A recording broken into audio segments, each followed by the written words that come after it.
بسم اللہ الرحمن الرحیم۔ الصلاۃ والسلام علیکہ یا سیدی یا رسول اللہ، الصلاۃ والسلام علیکہ یا سیدی یا حبیب اللہ، وعلی آلکہ و اصحابکہ یا خاتم النبیین۔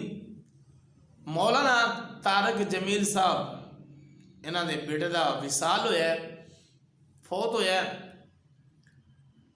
اور انہاں دے جنازے تے اور کل خانی دے ختم تے جمیل صاحب نے یہ بات ثابت کر دی ہے کہ اہل سنت جو حنفی بریلوی نے ان کا عقیدہ حق اور سچ ہے، یہ لوگ سچے ہیں۔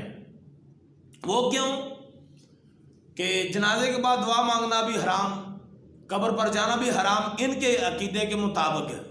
جو بندیوں کے عقیدے کے مطابق ہے قبر پر جانا، دعا مانگنا، قرآن خوانی کروانا اور قرآن شریف پڑھنے، یہ ان کے نزدیک یہ حرام ہے۔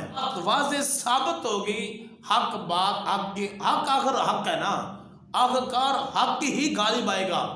ثابت ہوگی کہ اہل سنت حق پر ہے، دوسروں کو ممبر پر بیٹھ کے کہنا جی حرام ہے، یہ بھی حرام ہے، اور اپنا کرنا یہ جائز ہو گیا۔ بچے لوگوں کے بچے مر جائیں، وہ جائیں جہنم میں خودکشی کر کر، اور مولانا صاحب کا بیٹا خودکشی کرے وہ جائے سیدھا جنت میں، یہ بھی کا عجیب بات ہے۔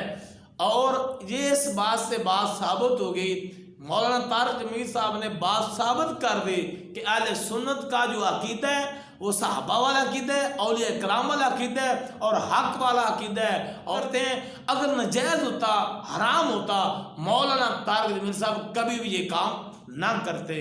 اس سے جماعت ہے اور واضح پیغام پہنچا دی ہے، یہ فوتگی پر فوت ہو جائے قبر پر بھی جانا چاہیے، اور اس کے لیے فاتحہ خوانی بھی کرنی چاہیے، اور اس کے صالح ثواب کے لیے پروگرام بھی کرنا چاہیے، قرآن خوانی بھی کرنی چاہیے، اور لنگر شریف بھی بنانا چاہیے۔